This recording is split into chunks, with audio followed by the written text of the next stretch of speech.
श्रीमन्महागणाधिपतये नमः। श्रीसरस्वत्यै नमः। श्रीगुरुभ्यो नमः। मूकं करोति वाचालं पङ्गुल्लङ्घयते गिरिं यत्कृपातमहं वन्दे परमानन्दमाधवं। गोपालकृष्ण भगवान की जय। गोपाल कृष्ण भगवान की जय। गोपाल कृष्ण भगवान की जय। श्रीमद भागवत नावाचं जे पुराण आहे त्या पुराणातल्या कथा आपण क्रमाक्रमानं या भागांमध्ये बघणार आहोत. त्याला खरं तर महापुराण असा शब्द आहे. मुळात पुराण राजा असं म्हटलं तर वावगं ठरणार नाही. पुराण या शब्दाचा अर्थ काय तर पुरा अपि नवम, म्हणजे ज्या कथा फार पूर्वी, पुराण म्हणजे पूर्वी, फार पूर्वी लिहिल्या गेल्या पण तरीसुद्धा आज श्रवण करताना वाचताना आम्हाला त्या आमच्या जीवनामध्ये प्रत्येक वेळेला काहीतरी नवीन बोध करवून देतात. त्या अर्थानं हे महापुराण असं आहे. पुराण राजा आहे. श्रीमद भागवत हा सगळ्या पुराणांचा, म्हणजे 18 पुराण आहेत, त्यातल्या सगळ्या पुराणांपैकी श्रीमद भागवत असं आहे की जे बहुतेक ठिकाणी ज्याचा पाठ अधिक केला जातो. असं हे श्रीमद भागवत नावाचं पुराण. ह्या पुराणामध्ये नेमकं काय आहे तर ह्या पुराणामध्ये भगवंतांचे, भगवान महाविष्णूंचे जे दशावतार आहेत त्याच्या कथा आहेत. खरं तर भागवतामध्ये 24 अवतार सांगितलेले आहेत भगवंतांचे, पण त्यातले प्रमुख ज्याला आपण दशावतार म्हणतो अशा भगवान महाविष्णूंच्या दशावताराच्या कथा आहेत. तत्वज्ञान आहे, म्हणजे कथा ज्या आहेत ह्या मनोरंजनात्मक आहेत. लहान मूल जर कथेला बसलं ना तर त्याला असं वाटावं की किती छान चाललंय, हे माझ्याकरता छान गोष्ट सांगतायत बुवा.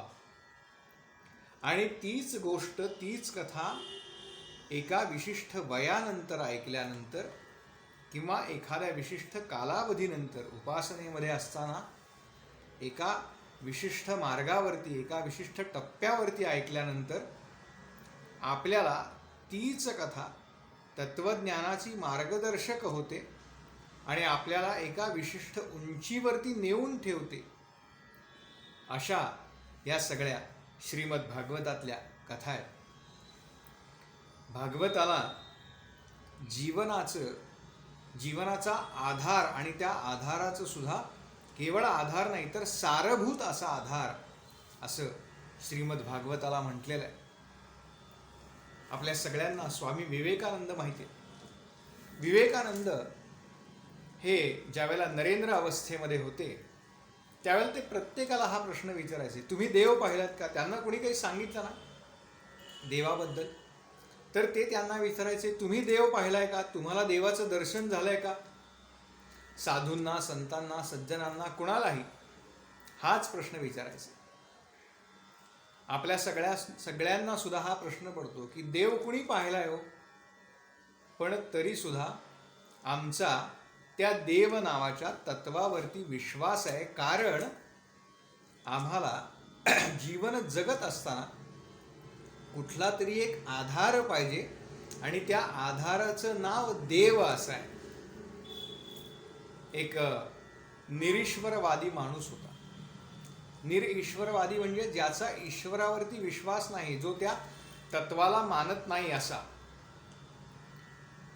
मग तो कदाचित म्हणजे काही कामानिमित्त देवळात जात असेल बरं का, त्याचा उल्लेख आत्ता करत नाही खरं तर, पण त्याचा विश्वास देवावरती नव्हता.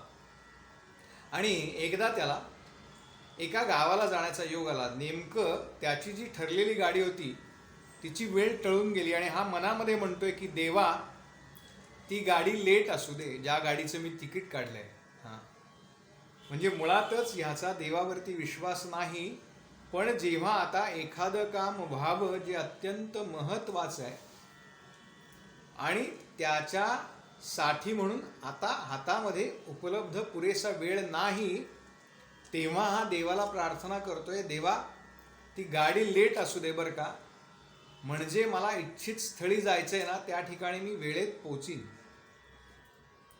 लक्षात घ्या, आमचा देवावरती विश्वास नाही असं आम्ही कितीही म्हणालो तरीसुद्धा एका विशिष्ट टप्प्यावरती आम्हाला कुठला तरी आधार लागतोच. त्या आधाराला आम्ही देव असं म्हणतो.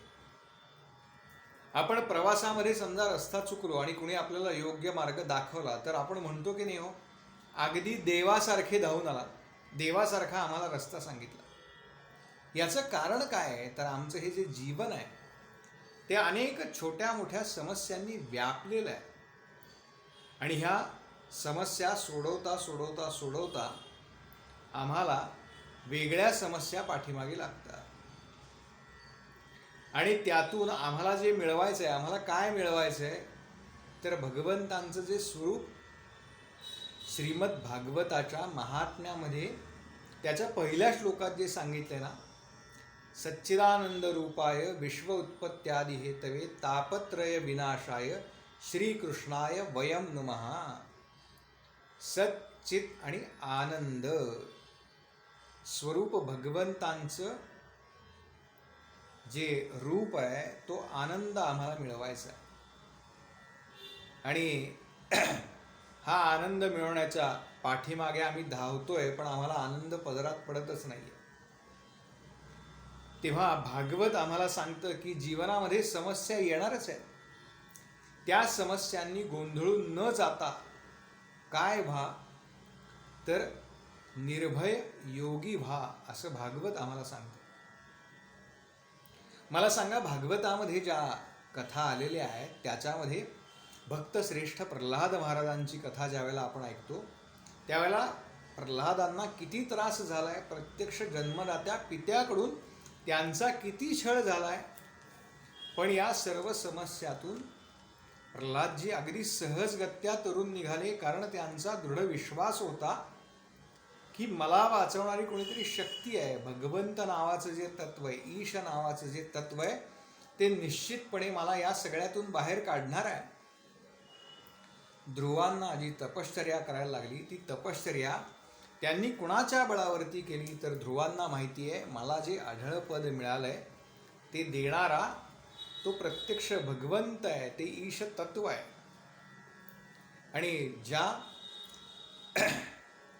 कथा श्रवणामुळे राजा परीक्षिती उद्धरून गेला, त्याची मृत्यूची भीती नष्ट झाली, असं हे श्रीमद भागवत नावाचं महापुराण. मग भागवताच्या कथेमध्ये नेमकं आहे काय तर भागवतामध्ये भगवंत, भक्ती आणि भक्त हे तीनही एकरूप होतात, असा हा श्रीमद भागवत नावाचा ग्रंथ आहे. आपण भगवंतांबद्दल विचार करू लागलो किंवा सर्वसामान्य माणसांना जर तुम्ही विचारलं की देव आहे का हो, तुम्ही देव पाहिलाय, तर तो अगदी ढोबळ उत्तर देईल की मी काही देव पाहिला नाही, पण माझे पूर्वज ज्या निष्ठेनं देवपूजा करत होते, पूजा अर्चा करत होते, त्या निष्ठेनं तो संस्कार माझ्यावरती झाला आहे आणि म्हणून मी हे सगळं देवाचं जे करतोय ना ते त्या संस्काराने करतोय. तेव्हा आमच्या आधीच्या पिढ्यांवरती विश्वास आहे आणि त्यांच्या आधीच्या पिढ्यांवरती विश्वास होता आणि म्हणून निष्ठेनं आम्ही देव नावाची जी संकल्पना आहे त्या संकल्पनेला योग्य तो न्याय देतो, आपल्या परीनं त्याची भक्ती करतो. आणि हा देव आम्हाला काय सांगतो, भागवत ग्रंथ, भगवंत म्हणतात की मी माझं तेज या ग्रंथामध्ये काढून ठेवलंय. तेव्हा हा भागवत ग्रंथ आम्हाला काय सांगतो की जे सर्वसामान्य माणूस संसारामध्ये गुरफटून गेला आहे, त्याला नैराश्यानं ग्रासलं आहे, त्याला भागवत सांगतो की तुम्ही निर्भय योगी व्हा. भागवतामध्ये शुकदेवांनी ज्या वेळेला परीक्षिती राजाला हा ग्रंथ सांगितला तेव्हा त्याला सांगितले की राजा तू योगी हो का? कारण योग्यांना जन्म आणि मृत्यू हे जे संसाराचं चक्र आहे ना, त्याच्या दोन्ही गोष्टी म्हणजे जन्म आणि मृत्यू या दोन्ही समान वाटतात, म्हणून तू योगी हो. भगवंत कसा आहे, भगवंतांचं स्वरूप वर्णन केलंय. भगवंत प्रेमस्वरूप आहे. सा तू अस्मिन परम प्रेम स्वरूपा. देवर्षी नारदांनी जी भक्तिसूत्र सांगितली आहेत ना, त्याच्यात नारद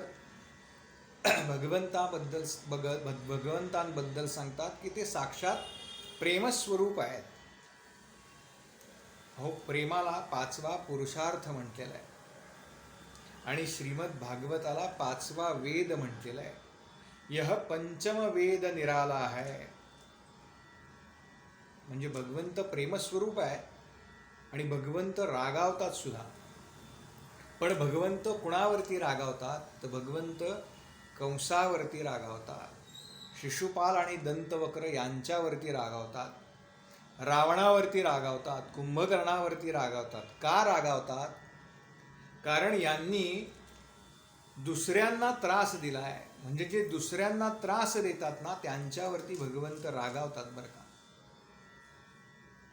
दया तिचे नाव भूतांचे पालन. महाराजांचा अभंग आहे. दया भगवंतांचं एक स्वरूप आहे. प्रेम करुणा दया हे भगवंतांचं स्वरूप आहे. असे भगवंत आहेत. भगवंत हे साक्षात प्रेममूर्ती आहेत असं म्हटलंय. आणि मग हा जो भक्ती मार्ग सांगितलाय भगवंतांना प्राप्त करण्याचा, त्याच्याकरता काय करावं लागतं याची किल्ली खरं तर भागवतामध्ये. भगवंतांना प्राप्त करण्यासाठी घर सोडावं लागतं का, संसार सोडावा लागतो का? नाही हो, भागवताने असं काहीच सांगितलं नाही. भागवत म्हणतं हे काहीच सोडायची गरज नाही. आणि हे भागवतामध्ये अगदी उदाहरणासह स्पष्ट केलं आहे. याच्याकरता गोपींचं उदाहरण भागवतामध्ये आहे. गोपींनी काय केलं? काही वेगळं केलं नाही. घर सोडलं नाही, संसार सोडला नाही. फक्त त्या कृष्ण कृष्ण कृष्ण या नामामध्ये अखंड तल्लीन आहेत. भागवत तेच सांगतं. भागवत म्हणतं घर सोडू नका, संसार सोडू नका. फक्त त्या घराबद्दलचा, संसाराबद्दलचा जो मोह आहे ना, त्या मोहाचा त्याग करा. म्हणजे बरोबर भगवंत तुमच्या हृदयामध्ये येऊन विराजमान होतील. भगवंतांवरती फक्त प्रेम करा असं भागवतामध्ये सांगितलं. भागवताला कथामृत अशी संज्ञा आहे. ते कथामृत कुणी कुणी प्राशन करावं तर आबाल वृद्धांनी प्राशन करावं असं भागवत सांगतं. ज्याला आपल्या जीवाला, ज्या जीवाला आपल्या जीवाचा उद्धार करायचा आहे त्यानं या भागवताच्या कथामृताचं पान करावं. या भागवतामध्ये कोणकोणत्या कथा येतात त्या आपण सविस्तर एक एक भागामध्ये बघणार आहोत. तोपर्यंत गोपाल कृष्ण भगवान की जय. गोपाल कृष्ण भगवान की जय. गोपाल कृष्ण भगवान की जय.